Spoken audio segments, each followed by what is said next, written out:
Okay, guys, hey, and welcome to our first kind of lecture here, at least for this week, until we have a clearer picture as to what is going on with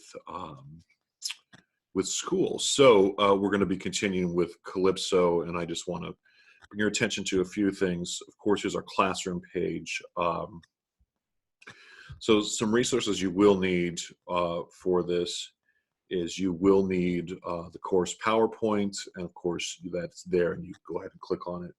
Then this week everything's going to be posted in homework. So we're going to get our final Calypso lecture today, and then on Wednesday I'll be posting about more kind of modern soca, chutney soca music in Trinidad. But today we're going to cover the Road March and what that is, as well as wrapping up Calypso in Trinidad. So this will be posted. You'll see this, but there will be an assignment to go with it at the end. So let's get moving with all of this.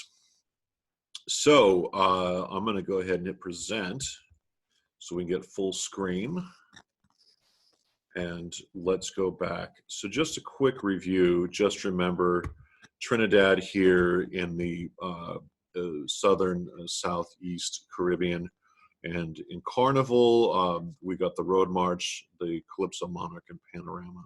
So remember that the Road March and Calypso Monarch are closely related, and we're going to find out how and why that is today. We talked about Tambu Bamboo, and you're free to look at that. Don't forget this is just a quick review for you all, that Calypso first recorded in 1914 here actually in New York City, Julian White, Rosie Iron Duke.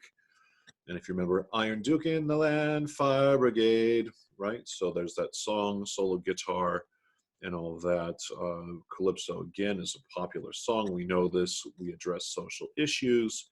And you know, 1914 is an important date because Calypso was first recorded here in New York. In Chicago, the original Dixieland Jazz Band is recorded, although they weren't the originals. They just had a great name and they were good at marketing. So the very first jazz recording was 1914.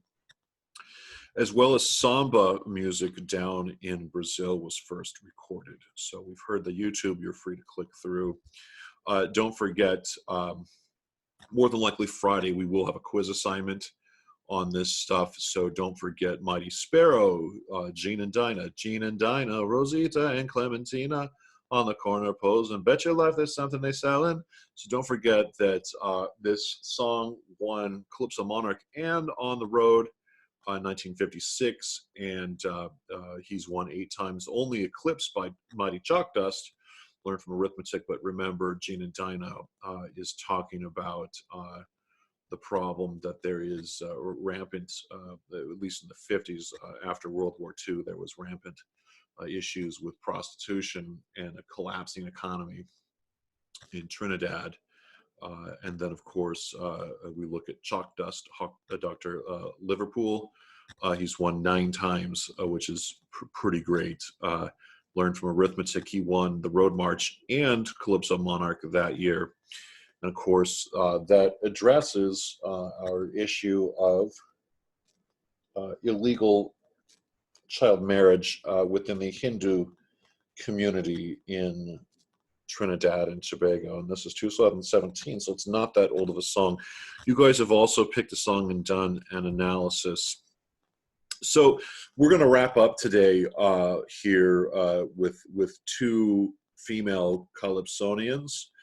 We're going to look at Calypso Rose and also Singing Sandra. And so I think this is going to be good. And you will go over these links in the class PowerPoint so you can get the links. And rest assured, I've been promised that when you're not on school Wi-Fi, YouTube works just fine. So we're going to be okay there. But just a couple things. Linda MacArthur, Monica Sandy Lewis, born 1940. Calypso Rose, first female to win Calypso Monarch until 1978. So from 1939 to 1978, the contest was actually called the Calypso King. but then Calypso Rose comes around and wins, and she won in 1978. So Calypso Blues was not the song that she won with, but it's a great song. It's going to talk a little bit about Trinidadian immigrant women in New York City, and we know about this because while Rose is born in Trinidad, she lives here in Queens. So she's a big supporter of the Trinidadian community here, and wrote a great song about that. The second song is from Singin' Sandra, and I've also linked that there. But before we go on to Singing Sandra, I want you to go ahead and listen to all of Calypso Blues. It's like 4 minutes long. Okay, and I'll do a little pause here for 3 seconds. Okay, so you've listened now to Calypso Blues.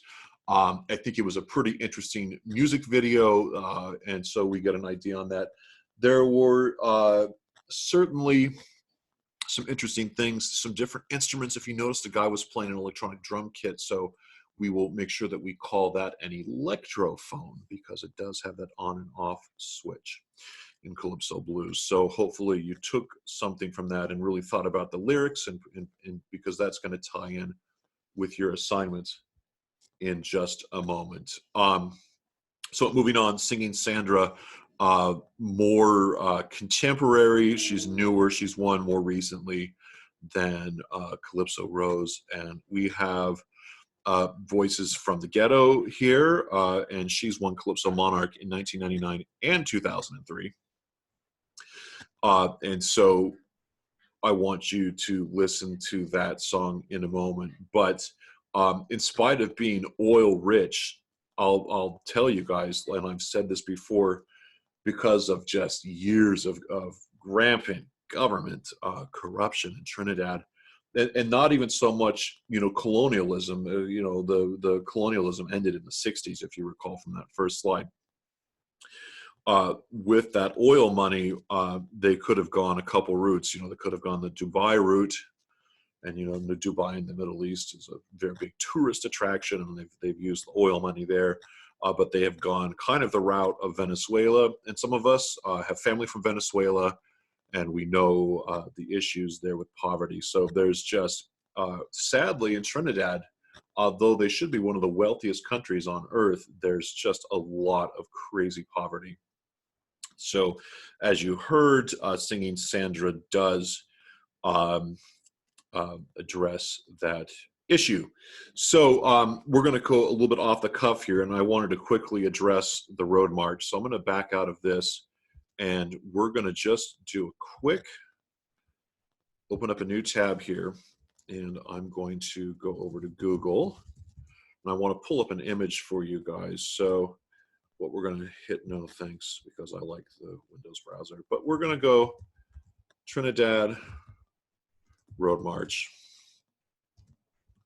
photos, and I'm going to bring up a nice photo of the concerts here, the road march, so we can quickly unpack what the road march is in Trinidad. And let's see if we can find a nice picture. So here's a good, well, I don't know, I might be not lucking out on this. Maybe I'll just get rid of road march. Maybe I'll type 2020.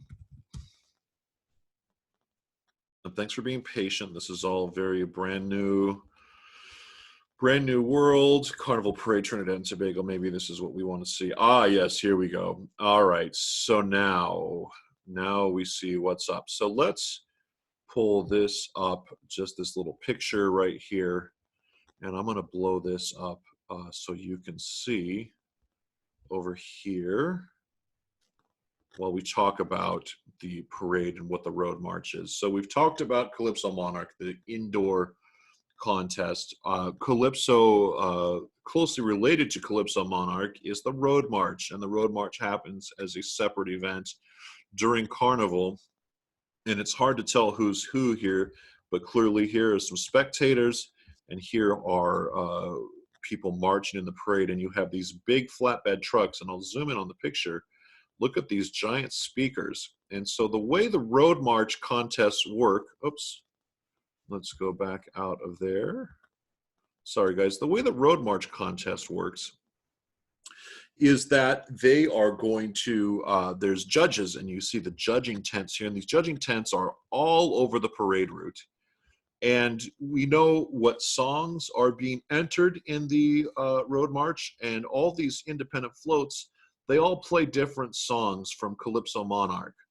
And so judges independently count the number of times a song is played, and based on whatever song gets played the most, that's how they decide who wins on the road in the road march contest.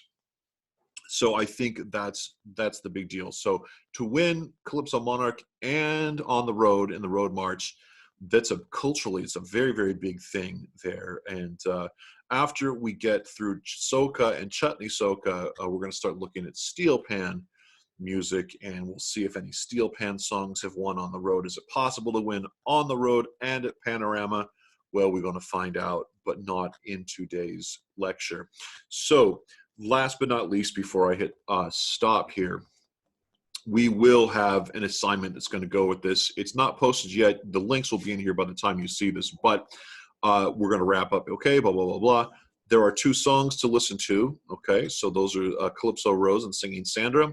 After you've listened to the lecture and both songs, you'll type up a song analysis for both songs, each being 100 words. And remember, gentlemen, that at Times New Roman 12-point font, 250 words is a full page. So I'm looking for just 3/4 of a page combined. So 2 songs. You'll need to include the composer, instruments you see here, and what the song discusses. So this is like 5 sentences per song, and that's pretty easy. This is going to be due on Wednesday, okay? The next lecture will be posted on Wednesday about soca and chutney soca, and then on Friday we're going to have a posted quiz assignment for history of Trinidad, soca, chutney soca, and also Calypso. And so we'll be doing some of that and getting ready for there.